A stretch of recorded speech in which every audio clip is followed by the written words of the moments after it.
presence and attention of each and every one of us. Last week, we welcomed a live stream attendee from Houston, Texas. Yeehaw! Wherever you're streaming from this morning, live streaming friends, we are so glad you are here. And for our friends here in the pews, let's take a moment to turn towards the camera near the welcoming congregation banner and wave from our seats, offering a greeting to those at home. Thank you. Now let's turn and greet one another.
Morning and welcome.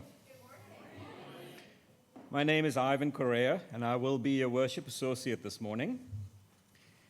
At the Winchester Unitarian Society, we welcome all who enter these doors. Thank you for being part of this incredible community that is devoted to spiritual growth, social transformation, and being responsible stewards of the environment. Today is a day dedicated to the extraordinary women who have shaped our lives with their love, care, and guidance. Whether it's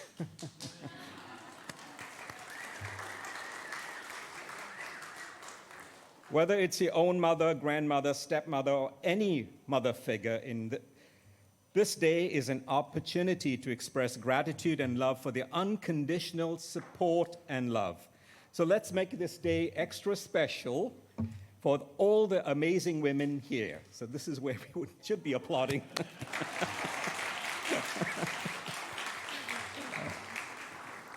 A special welcome is extended to those who may be joining us for the first or second time at the Winchester Unitarian Society. We invite you to complete the visitor card found in the pew rack in front of you and place it in the offering plate. This will help us stay connected beyond today's service. After worship, we invite everyone to join us for coffee and conversation in the Sims room located at the back of this sanctuary. This is an opportunity to connect and deepen our sense of community. Next Sunday, our graduating seniors will lead worship. As we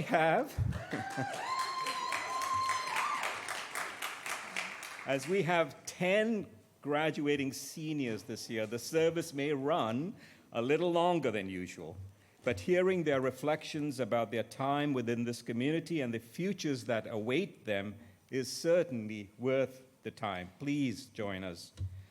Soon after next Sunday's service, we will hold the annual meeting. Look to your email for the agenda, also called warrant, of this important meeting. Those who sign the membership book before the annual meeting are eligible to vote. Now let us open our hearts and mind to the spirit of worship.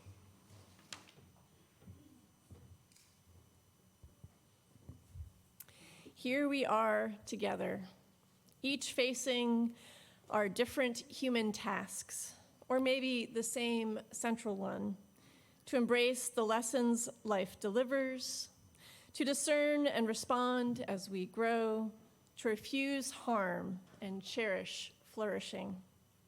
May we know ourselves as vessels of infinite possibility, holders of each other's heartaches and tales of joy alike, weavers of one story in which we each have a part.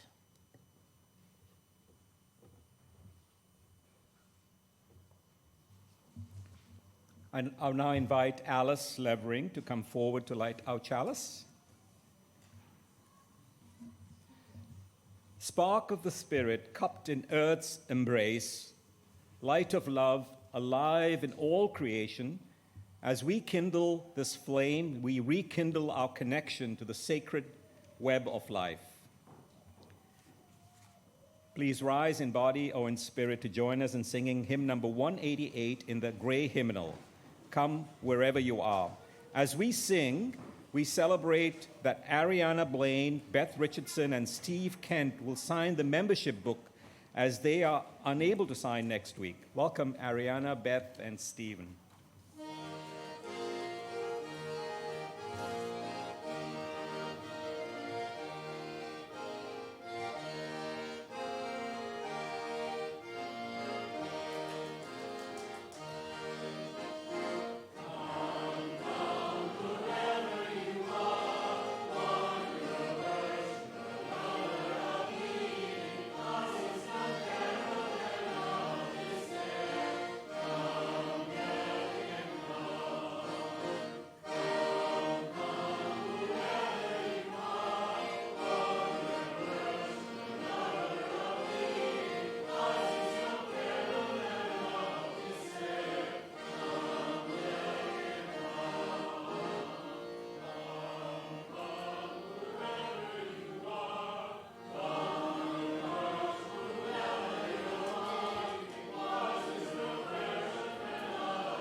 I invite those who are young and young at heart to come forward for a conversation.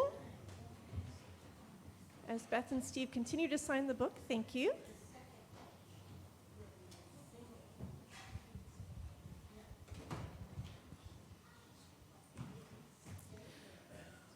Good morning, everyone.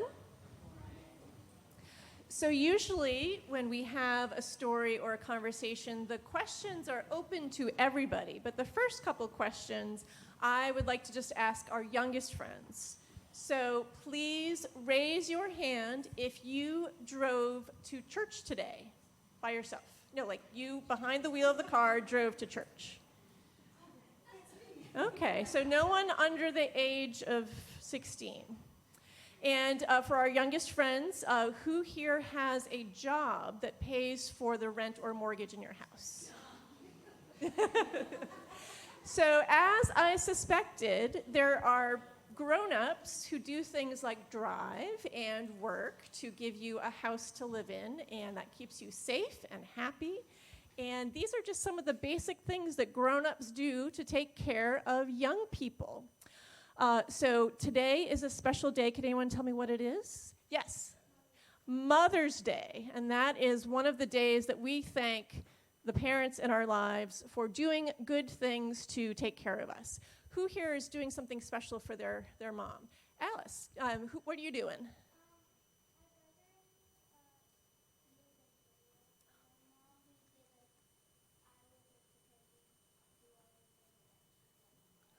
Wow. So if you didn't hear that, Alice said that she and Calvin made a video where they reenact all the wonderful things that Terrell does for them. That's fantastic. Yes?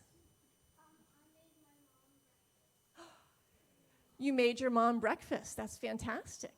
And one more. Yes?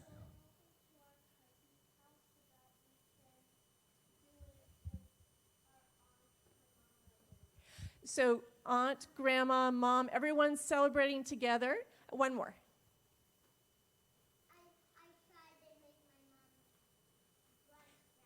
You tried to make brunch. You get an A for effort. Thank you. Maybe when you're older, you'll be allowed to make the full brunch. So there is this mysterious thing that happens, which families across the world, they do an analysis, and they conclude that our mother is the best mother in the world, and she warrants an award. Let us give a trophy to all the fantastic moms and parents out there.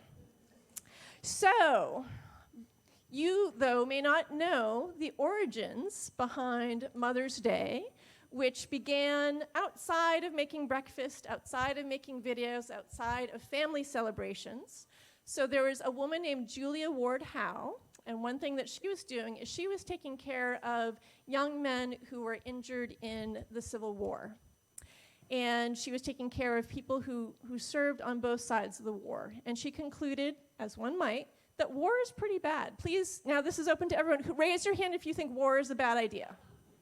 Yeah. But not only were these young men injured, but their families suffered too. And she concluded that we needed a day where everyone worked for peace so that no mother had to mourn the injury or loss of her son. So this was a call to action. Let's make a peaceful world. Let's stop hurting each other. And then there was a woman named Anna Jarvis, and in a similar way, she was saying, my mother does amazing things for me, but not just for me, but for the whole world. She serves society in a really special way. So we need to honor our mothers. So she called for a national holiday, and people said, yes, that's a great idea. And the people who said yes most enthusiastically were those who sell greeting cards and flowers and the ingredients for brunch. And so before she passed away, she said, this has become something different. I wanted this to be a day that we really honor our mothers for how they serve the world. And they're like, that's nice. But, this is not to say that our celebrations are bad. They're wonderful things. But it reminds us that there are many ways in which people in our lives try to do good in the world, whether it's calling for peace, whether it's serving the nation, whether it's raising a family. And maybe we can, yes, have the celebration and the brunch and give out the awards, but also realize there is a bigger purpose for Mother's Day as well. And with that, I invite the adults to sing the children out.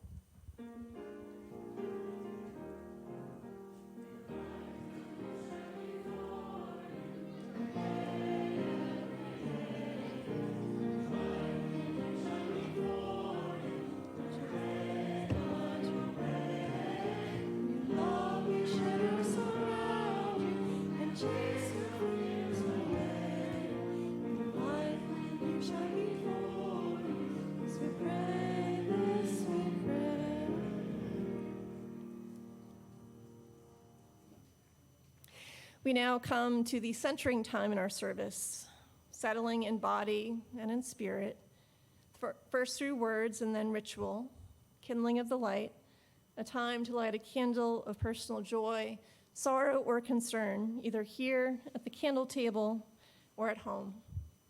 At that time, if you would like a candle brought to you in the pews, please raise your hand. In our time of candle lighting, I will be lighting a candle for Marty Kennedy, a longtime member of our congregation who unfortunately is currently in ICU at Leahy with pneumonia. After we kindle the light, we'll be together in a time of shared silence, out of which we will sing hymn number 8 in the gray hymnal, Mother Spirit, Father Spirit. We begin with these words of prayer from Linda Hart. From where have we come?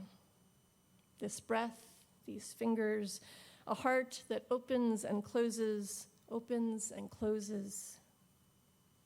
What is it that has made this body, feet and legs, hair and teeth? We come into consciousness in the middle of the story. The world and its vast life reaches far before we knew and grasps at a future that we cannot see. And here we are, living these days for better or for worse. Whatever acts of chance occurred to bring us to birth, whatever happenstance laid this particular path for our lives, in these moments of calm and stillness, let our hearts open in gratitude for the gifts that could be found along the way, for love given, sweet and free, for the peace of the morning and the warm colors of the sunset, for the grace of companions and moments of ongoing birth as our hearts are renewed, and for those who have offered us the gift of mothering, no matter their age or gender, those who have tended and cared, who have offered support and comfort, who have companioned us, those who have given us life by birth or by their presence in our lives. Recognizing the grief that often comes with such memories, let us open in compassion for our broken hearts for lost mothers, mothers who could not love us as we needed, mothers who abandoned us, and especially for those whose longing for children was never met.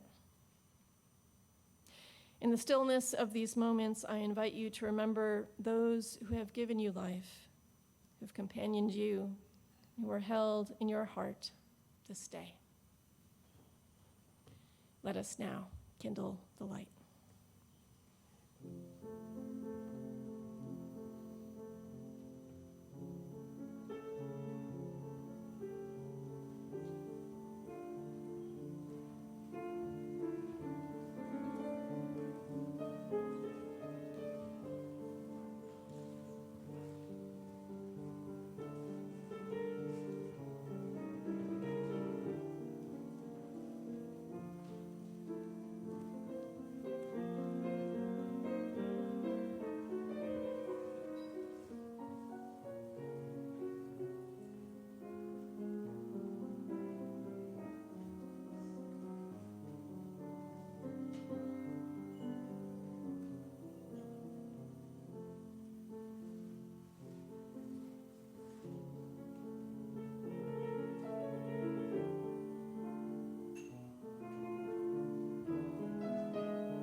The Lanyard by Billy Collins.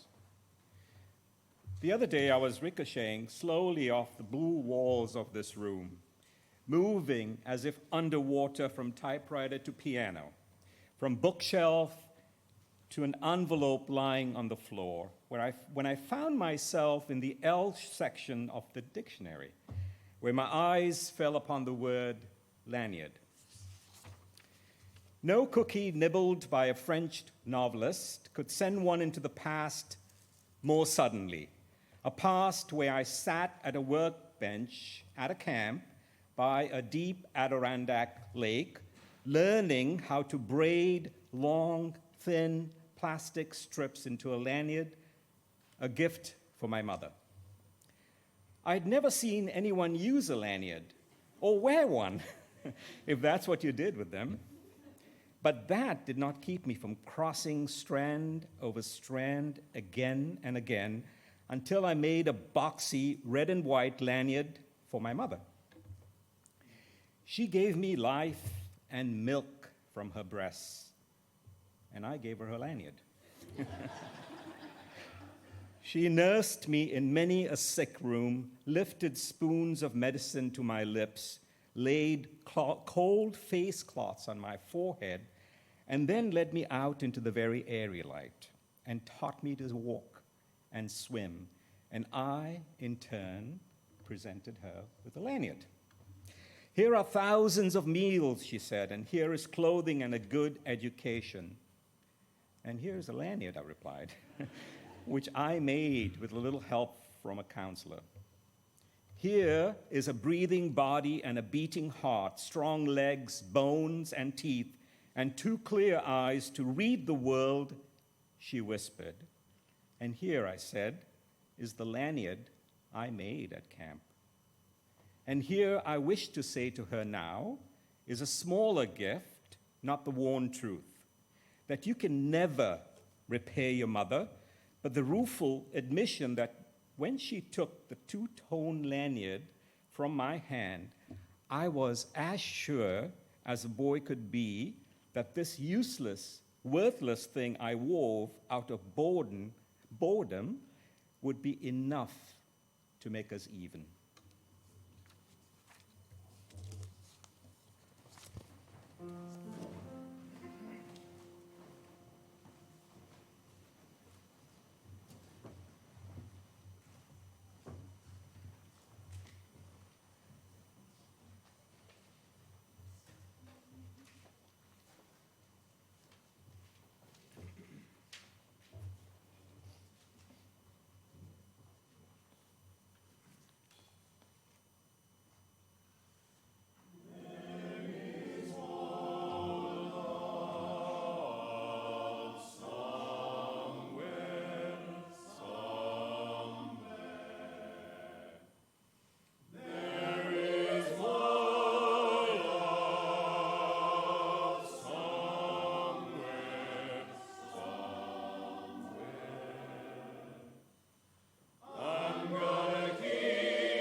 As the poet reminds us, you can never repay your mother.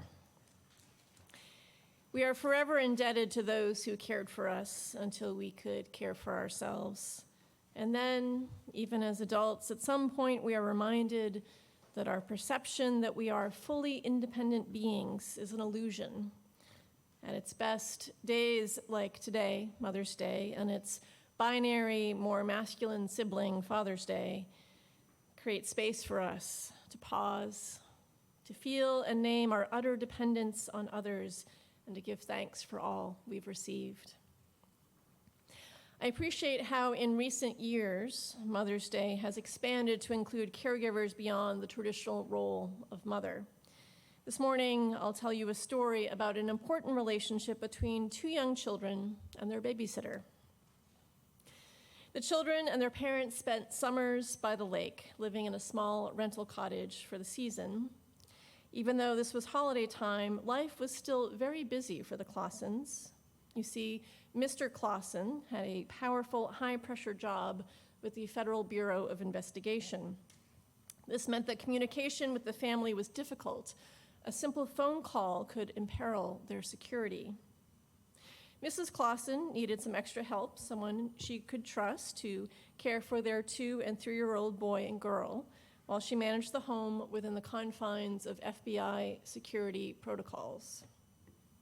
They were fortunate to meet Carol, a local teenage girl, but Carol thought that she was the lucky one. Carol loved children and was content to spend countless summer days caring for the Clausen kids. And Mr. Clausen made efforts to ensure that Carol was well taken care of financially, investing her wages in stocks and bonds, so she would eventually enter young adulthood with a growing nest egg.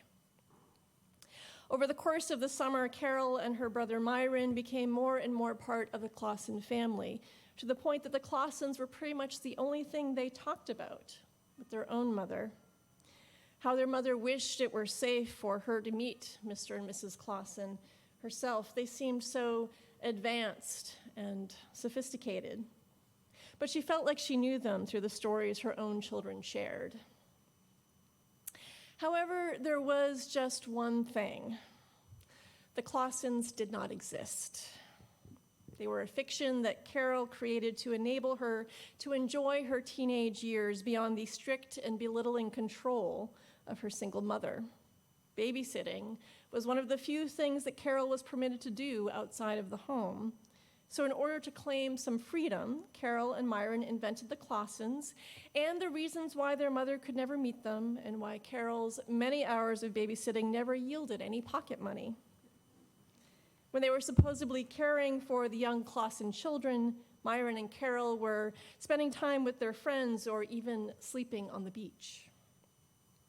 In their interview on the radio program This American Life, Myron acknowledged that the audacity of inventing people was something they learned from their mother. Growing up, their mother would tell her children that while they were at school, the priest came by to visit and in that conversation encouraged her to send them to an orphanage. Or she would say that she had an appointment with a psychologist and leave the house, and when she returned, she would share that the psychologist encouraged her to give up her children. The only thing, though, she was gone for such a short period of time, there's no way she met with a psychologist or anyone else for that matter. Hearing these stories, we can understand why Carol and Myron created a world including the Clausen family. We don't have to be psychologists ourselves to see how these imaginary people likely served many needs. They gave Carol the freedom to be a normal teenager, away from the punishing grip of her only parent, but also gave both of them a sense of belonging with loving and healthy adults. It's just unfortunate that this familial love and connection was a shared fiction. I tell this story of Carol, Myron, and their good friends, the Clausens, to acknowledge something that is difficult to say. I am one of many ministers who has a hard time planning worship for Mother's Day. Creating a Mother's Day service is hard for many reasons. The presence, care, and labors of good mothers are such profound gifts that any sort of acknowledgement feels insufficient in a distinctly lanyard sort of way. To paraphrase, how foolish it would be to think that any prayer, any brunch in Metcalf Hall, any color-coded flower would be enough to make us even. And there are some of us who had amazing mothers who have died. Mother's Day, like birthdays and seasonal holidays and rites of passage, stirs the reservoir of grief that sometimes stills but never goes away. And like Myron and Carol, there are some of us who had the reasonable wish for a mother who truly cared for them, a mother who acted more like a healthy parent than a dependent child themselves, and never had their wish fulfilled. Some of us seek found family, keeping on until we find more love somewhere, as the choir so beautifully sang. Some of us have our gender identity where the term mother doesn't quite fit and flowers aren't quite appropriate, and yet we are dedicated parents all the same. Some of us desperately want to become parents, but that wish goes unsatisfied due to miscarriage or infertility or the expensive and difficult process of adoption. Some of us have lost children to death, a uniquely painful kind of mourning. And some of us are estranged from our children for reasons known or unknown to us. And all of us are in the same sanctuary together, trying to navigate a laden cultural tradition that lacks the spaciousness to hold all these complexities of mothers, mothering, and motherhood. This is what makes Mother's Day services so hard. So as I approach Mother's Day this year, I thought about how I might honor this day with integrity. I thought about the thread that links the kind of mothering worthy of celebration and other roles and ways of being in the world. For me, it comes down to the decision of choosing to love. I have often cited a blog post by Gordon Atkinson, who at the time of his posting was a progressive Baptist minister writing anonymously under the name Real Live Preacher. In his post, "The Preacher is Tired Tonight," Atkinson speaks with great vulnerability about the emotional fatigue of being a parent and the emotional fatigue of being a minister, his reflection culminating in the affirmation that, "I believe love is primarily a choice and only sometimes a feeling. If you want to feel love, choose to love and be patient." He then enumerates the many ways he intends to show up and be present for the people in his life, no matter how much he feels like making other, more self-involved choices.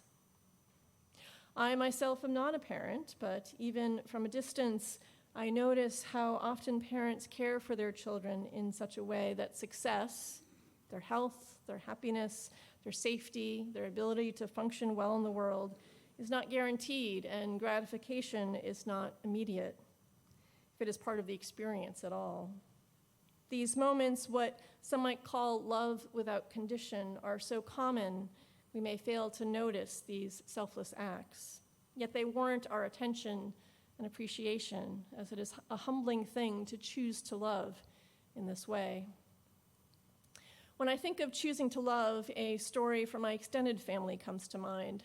Since this is a Sunday where I'm naming hard things, you should know that my grandfather was a difficult human being, his parenting similar to Carol and Myron's stern and self-involved mother.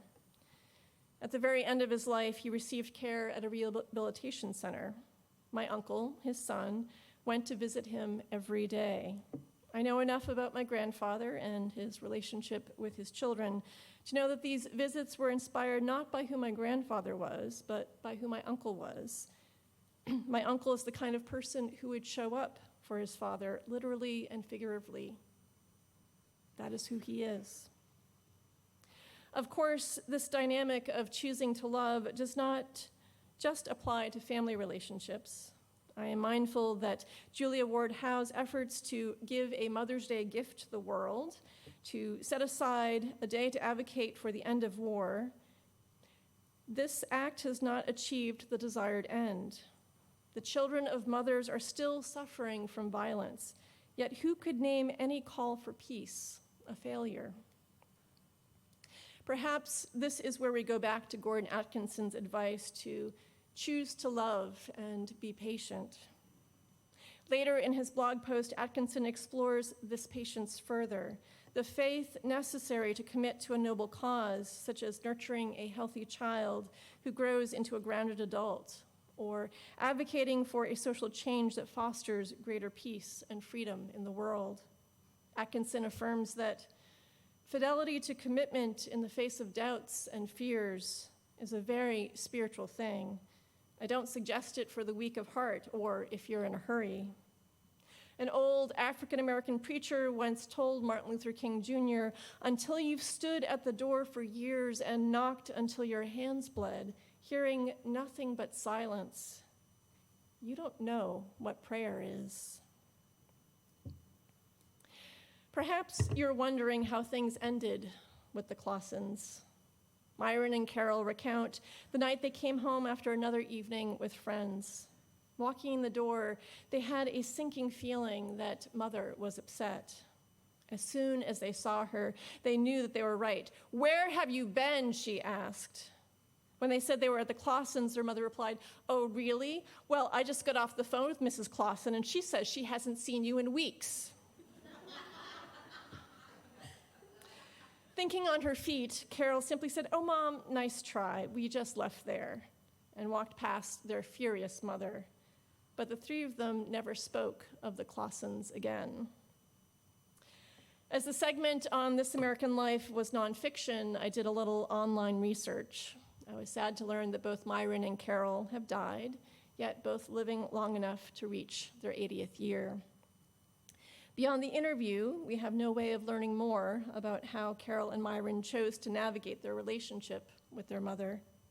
Yet how Carol's obituary was written, it seems she was able to transcend her difficult childhood and the very limited role model she received of how to be a parent. Like my uncle, she made positive choices, revealing who she was.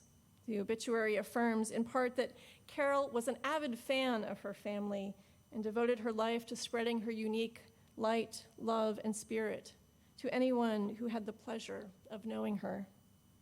Carol is survived by many people who loved her. Today and every day, I celebrate those who commit to noble ends, the endeavors that relentlessly ask much of our efforts, the commitments that sometimes feel like wrong choices if we are honest with ourselves, and choose to love again and again and again. Whether we are a parent or not, may we find the courage and the endurance to make such commitments, and may we rejoice in this faith and fidelity wherever we witness it in the world.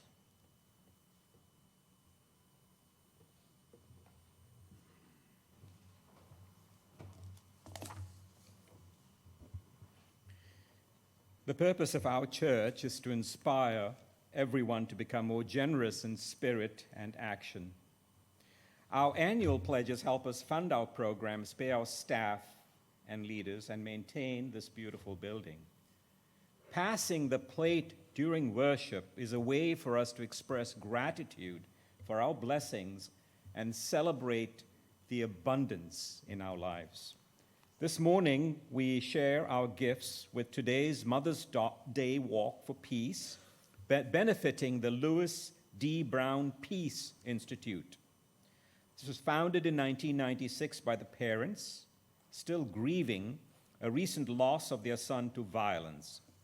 The Institute has been a healing center, a training resource, and an education program for the city of Boston and surrounding communities. Here are the different ways you can donate. Those in the sanctuary may give cash, checks, or donate electronically. Text to the number in your order of service or visit our website under the Giving page. If you are visiting for the first time, either in person or online, you are our guest. In-person attendees can find a physical visitor card in the pew racks in front of you. Please complete it and put it in the collection plate. Information about how to give online and how to complete the virtual visitor card will soon be shared with live stream attendees through text on your screen. The offering will now be generously given and gratefully received.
Those who wish to do so are invited to join in the unison affirmation. We gather not for ourselves alone, but to use our common power to build a beloved community within and beyond these walls. We create and reaffirm this covenant this day to make justice flourish, to practice compassion amidst difference, and to embody transformative love. Please rise in body or in spirit to join in singing our closing hymn, number 91 in the Gray Hymnal, Mother of All.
With faith in the creative powers of life, with hope for the future of life in this world, with love for all others who share this life with us, let us go forward together in peace.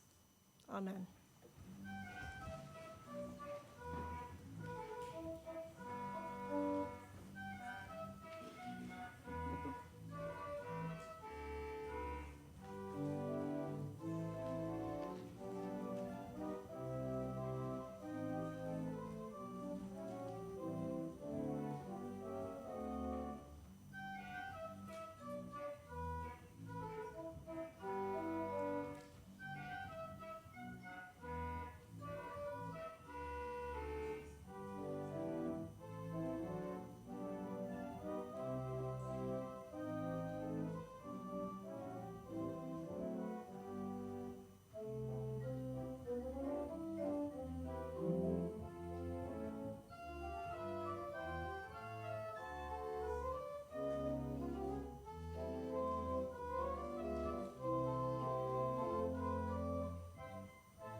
Please read together the words for extinguishing the chalice.